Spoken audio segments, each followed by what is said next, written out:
지금 무주택자라면 이제 어떤 생각을 하시고 계실지 또는 어떤 부분들을 좀 유의해야 될지에 대한 부분을 제가 설명드려 보도록 하겠습니다. 만약에 지금 현재 무주택자라면은 많이 심적으로 힘드실 거라고 생각이 들어요. 그 이유는 주택 가격이 너무나 큰 폭으로 최근에 올랐기 때문에 이제 부담이 많이 작용을 할 것으로 보여집니다. 제가 오늘 말씀드리려고 하는 것은 이 무주택자라면 과연 주택을 사야 하는지 또는 사지 않아야 되는지에 대한 부분에 대해서 좀 말씀을 드려볼게요. 무조건 사야 된다라고 얘기를 하는 게 아니라 만약에 사지 않아야 되는 분들 같은 경우에는 어떤 생각을 하셔야 되는지도 한번 제가 스스럼 없이 말씀을 한번 드려보도록 하겠습니다.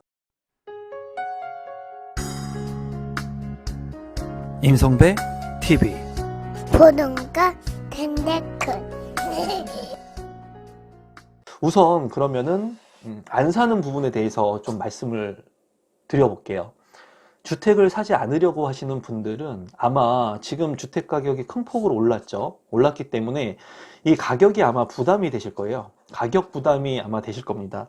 가격 부담으로 인해 가지고 내가 주택을 사려고 해도 대출도 잘 안 나오고 또한 너무나 많이 오른 가격을 보면서 이제 좀 조정이 오지 않을까 또는 하락되지 않을까 이런 생각들을 하실 경향이 크다고 생각이 들거든요.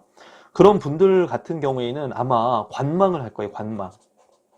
관망을 하실 건데 이 관망을 하시는 분들이 어떤 생각을 가지고 관망을 하냐면 무작정 기다린다는 거예요. 그냥 쭉 내가 이제 주택 가격이 떨어질 거니까 주택이 더 떨어지면은 사겠어. 나중에 살 거야. 이렇게 많이 오른 주택 가격을 보면서 나는 더 이상 사지 못하겠어. 이런 생각들을 많이 하실 거란 말이에요. 그런데 이렇게 관망하는 시기, 기간, 이런 것들을 여러분들께서 데드라인을 설정을 하시는 게 좋습니다. 예를 든다면 나는 지금 이제 정권이 바뀌는데 5년 안에 주택을 살 거야. 5년 안에 20% 정도의 가격이 떨어지게 된다면 지금보다 나는 주택을 통해서 내 집 마련을 할 거야.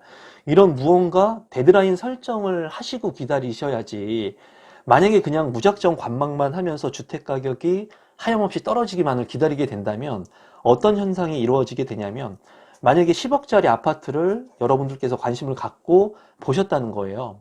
그런데 이 아파트의 가격이 떨어지기 시작을 합니다. 그래서 얼마까지 떨어지느냐? 8억이 되고 그리고 6억으로까지 떨어져요. 거의 반토막까지. 물론 이런 시장이 있었습니다, 여러분.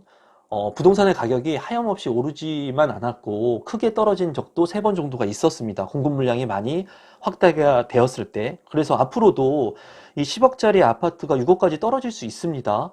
앞으로의 일은 아무도 모른다고 했죠. 그런데 이 관망만 하시는 분들 같은 경우에는 10억의 아파트 가격이 8억으로 떨어지고 또 8억의 아파트가 6억에 떨어지다 보니까 적정 가격인 40%나 떨어졌는데도 불구하고 이 주택을 사지를 못합니다, 정작. 왜냐면 내가 기준점을 세워놓지 않았고 무조건 주택이 떨어질 거라고 하는 생각 그리고 관망에만 그냥 포커스를 뒀기 때문에 적정 가격 또는 내가 살 수 있는 가격이 왔다고 하더라도 이 주택을 사지를 못하는 거예요. 그렇기 때문에 더 기다린다는 거죠. 그러면서 이 가격이 더 떨어지면 좋겠지만은 오를 가능성도 있고요. 만약에 오르면은 이 6억짜리 아파트가 8억이 되고 10억으로 다시 올라오는 과정을 보면서 떨어진 가격을 받기 때문에 사지를 못합니다. 또 만약에 6억의 아파트가 다시 떨어져서 5억이 된다고 하면은 이 5억까지 떨어지는 아파트의 가격을 보면서 더 떨어질 거라는 기대 심리를 더 갖게 된다는 거죠. 그래서 이렇게 부동산을 사지 못했던 사지 않겠다고 생각을 했던 그런 분들 같은 경우에는 계속 무주택을 유지하는 경우가 많다라는 거예요. 그래서 이 영상을 보시는 분들 같은 경우에는 부동산의 가격이 너무나 부담이 되고 많이 올랐고 지금 현재 부담되는 가격은 맞습니다. 급등을 했고 그렇기 때문에 내가 조금 더 가격이 떨어졌을 때 사야 되겠다라고 생각을 한다면 무조건 관망을 하는 것은 옳은 선택이 아니라는 거죠. 그렇다면 이 영상을 보시고 본인만의 스스로의 기준, 판단점을 한번 생각해 보는 거예요. 내가 만약에 갑이라고 하는 지역에 살고 있는데 이 지역의 아파트의 가격이 최소한 20%가 떨어지면 30%가 떨어지면 나는 사겠다라고 하는 기준점을 내 스스로 정해 놓는 거죠. 물론 이 기준점을 정해 놓는다고 하더라도 정작 중요한 것은 무엇입니까, 여러분? 돈이에요, 돈. 머니가 있어야 된다는 거예요, 종잣돈. 이 종잣돈이 없으신 분들은 가격이 떨어져도 살 수가 없어요. 내가 행동할 수가 없습니다. 그래서 무주택자 분들 같은 경우에 자금이 없으신 분들, 돈이 없으신 분들 같은 경우에는 막연히 그냥 떨어지기만을 기다리는 거예요. 왜? 내가 돈이 없으니까. 나는 돈을 모아놓지 않았으니까. 나는 종잣돈을 어렵게 모으기 싫으니까. 나는 스타벅스에서 커피 먹고 샤넬백 사고 그리고 좋은 차 타고 할부로 하고 싶으니까 정작 내 수중에는 돈이 없는 거죠. 그러니까 막연히 떨어지기만을 관망하는 거죠. 이런 사고방식, 인생을 살아가는데 전혀 도움이 되지 않을 겁니다. 그래서 종잣돈에 대한 부분에 대한 것도 제가 참 많이 말씀을 드렸습니다. 우리 구독자분들한테. 그래서 지금 현재 많은 분들이 소비 절제를 하면서 이런 가격이 떨어지거나 조정을 받거나 대출에 대한 규제 완화가 오기만을 기다리셨던 분들도 있으실 건데, 그런 분들 같은 경우에는 관망을 통해서 내가 살 수 있는 그런 데드라인을 설정해서 지역이라든가 가격 이런 것들을 지금부터라도 여러분들께서 좀 살펴보시는 게 좋아요. 이거는 내가 주택을 사지 않는다고 하더라도, 안 사고 전세로 내가 거주를 한다고 하더라도 부동산의 시장 상황들을 알아야 된다는 거죠. 그래서 만약에 지금 너무 많이 오른 주택을 부담 느끼시는 분들 같은 경우에는 무조건 관망하지 말고 이러한 가격에 대한 변동성을 여러분들께서 좀 체크해 보시고, 그리고 여러분들이 살 수 있는 가격이 얼마인지, 얼마 정도로 가격이 떨어지면 살 수 있을 것인지, 행동할 것인지에 대해서 좀 생각을 해 보실 수 있는 시간이었으면 좋겠습니다. 그렇다면은 이제 산다라고 하는 생각을 가지신 분들이 있겠죠.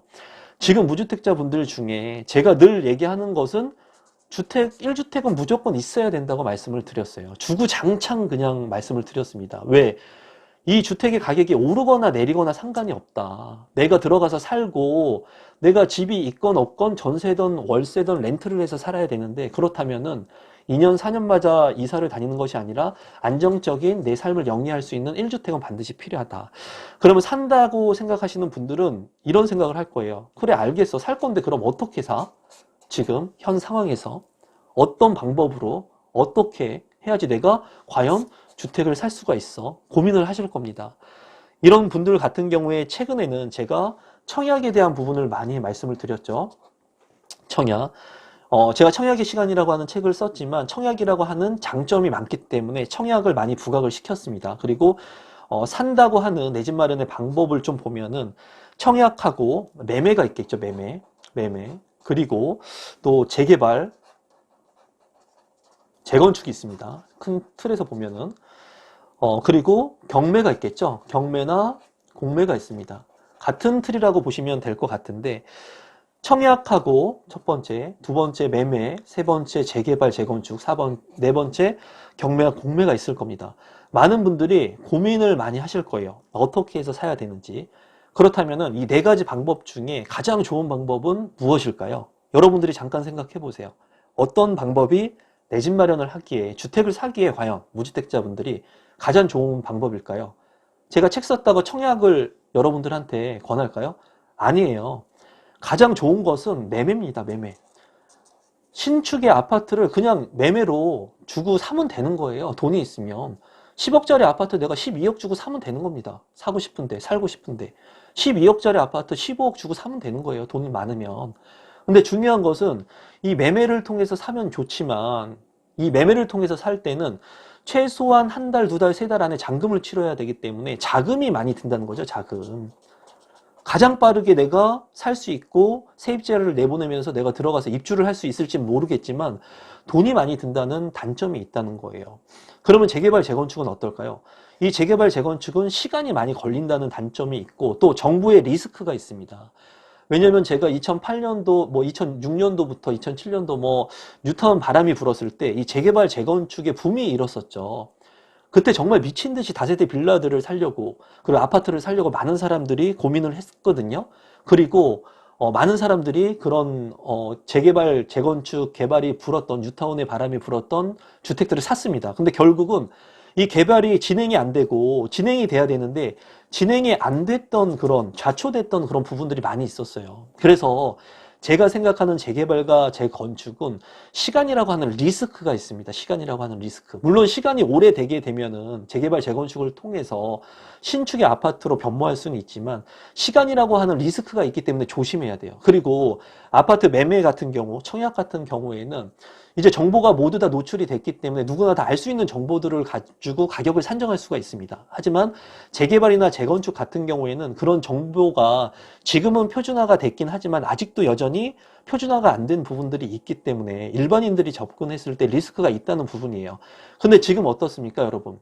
지금 많은 사람들이 집중하고 가격이 오를 것 같은 것은 재개발과 재건축이에요. 왜냐하면 지금까지 압력을 받고 있었던 그러한 것들이 규제 완화로 인해 가지고 재개발, 재건축의 빠른 민간 분양, 건설 이런 것들을 이제 추진하려고 하지 않습니까?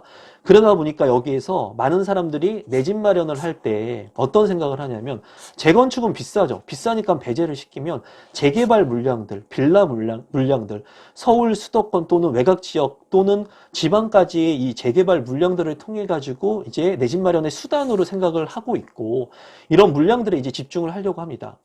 여기에서 제가 말씀드리고 싶은 것은 물론 좋습니다. 지금 트렌드는 재개발이 트렌드로 지금 전환하고 있는 과정인데 여러분들께서 주택을 살 때 이 재개발을 통해서 뭐 몸테크를 한다던가 아니면은 이 재개발을 통해서 내 집 마련할 수 있어요.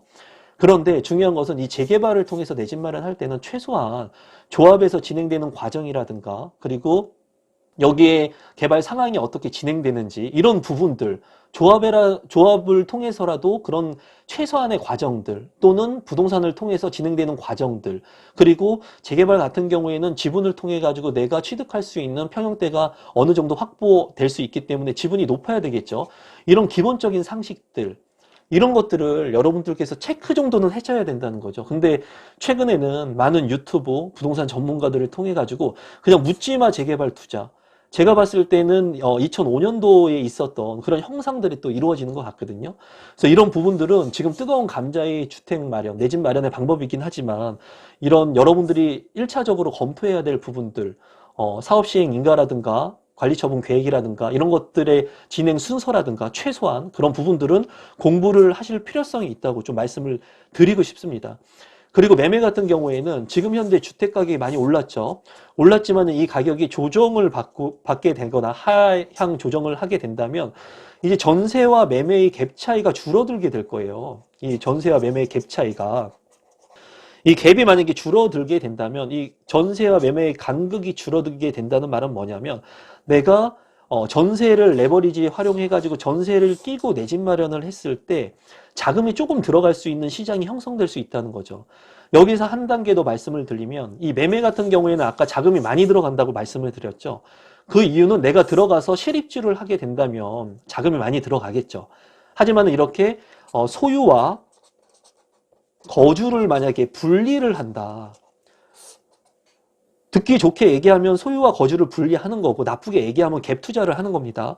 소유와 거주를 분리하게 됐을 때 만약에 갭을 껴가지고 전세를 활용해가지고 이 갭의 차이가 얼마 나지 않았을 때는 이 매매라고 하는 것을 전세를 끼고 샀을 때는 내가 내 집 마련했을 때 가장 적은 돈을 들이고 할 수 있는 하나의 방법이 될 수 있는 겁니다.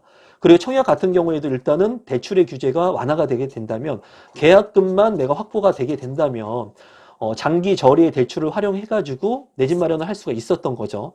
제가 유튜브를 시작했던 2019년 같은 경우에는 대출의 규제가 그래도 아주 강하지 않았기 때문에 이 청약을 통해 가지고 레버리지를 활용해 가지고 계약금만으로 내 집 마련을 할 수 있는 방법들이 많이 있었습니다. 그러한 방법들을 공유했고 그런 것들을 통해서 많은 분들이 내 집 마련을 하셨죠. 그리고 난 후에 대출의 규제가 많으니까 이제 이 갭을 통해 가지고 많은 사람들이 내 집 마련의 형태를 가져가게 된 겁니다. 지금은 이제 청약이라든가 매매라든가 재개발이라든가 경매라든가 대출에 대한 규제 완화에 대한 부분들이 이루어지게 된다면 여러 방편으로 내가 내 집 마련을 할 수 있는 방법들은 생길 겁니다. 그리고 내가 선택해야 되는 포지션을 내가 정할 수 있을 거예요. 그랬을 때 가장 좋은 방법은 내가 매매를 통해서 실입주 할 수 있는 물량들, 청약을 통해서 당첨이 될 수 있다면 좋지만 만약에 그게 안 된다면은 재개발이나 재건축 같은 경우에는 이런 갭 투자를 하기가 쉽지가 않죠. 왜?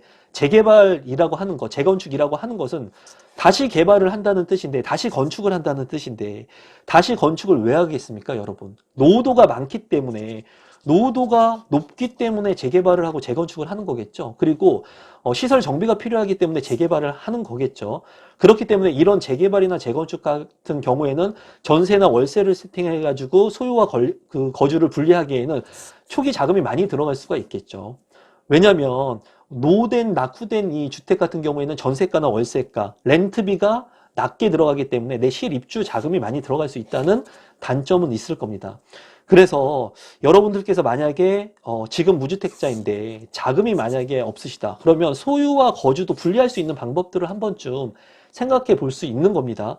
이런 부분에 있어서 많은 얘기를 안 하는 것은 뭐냐면 이게 갭 투자, 투기를 조성할 수 있고 지금 현재 많은 사람들이 이러한 부분들을 가지고 소액 투자해라 라는 얘기들을 많이 하죠. 소액 투자. 소액 투자에 대한 부분들 좋아요. 소액 투자 좋은데 중요한 거는 제가 일전에 영상에서도 말씀드렸다시피 이 투자라고 하는 것은 돈이 많으면 많을수록 리스크가 적습니다, 여러분. 투자 자금이 많으면 많을수록 리스크가 작다는 거예요. 이 얘기는 뭐냐면 내가 종잣돈을 많이 모을 수 있는 기간을 설정하고 데드라인을 설정하고 최대한 소비 지출을 줄여가지고 이 종잣돈을 가지고 많은 종잣돈을 확보한 상태에서 투자를 하면은 리스크가 가장 적은데 많은 사람들이 이렇게 많은 종잣돈을 모으기 싫고 1천만 원, 2천만 원 가지고 뭔가 하고 싶다는 거예요. 1천만 원, 2천만 원 가지고. 그러니까 지방에 갭 투자를 하고 변동성이 많은 곳에 가가지고 역전세를 당하고 하는 경우가 발생을 한다는 거죠. 그래서 제가 오늘 뭐 얘기가 좀 길어진 것 같은데 지금 무주택자라면 주택을 살지 말지에 대한 고민들을 아마 하실 겁니다. 정리를 해서 말씀을 드리면 만약에 나는 관망을 하겠다. 주택가격이 더 떨어질 것 같다. 하향 조정할 것 같다라고 생각하시는 분들은 무작정 관망하지 말아라. 일정 시점, 시차, 그리고 내가 어느 정도 떨어지면은 내가 주택을 마련할 건지에 대한 자금 플랜과 계획을 세우시면서 관망을 해야지 내가 내 집 마련을 할 수가 있다는 거예요. 만약에 그 후에 내가 5년 있다가 가격이 떨어질 줄 알았는데 가격이 또 올랐어. 폭등했어. 그때는 이제 산다로 생각을 바꾸셔야겠죠. 그때도 또, 야, 내가 5년 더 기다려볼래. 5년 더 기다려볼래. 이렇게 됐을 때는 평생 무주택자로 살아가게 된다는 거죠.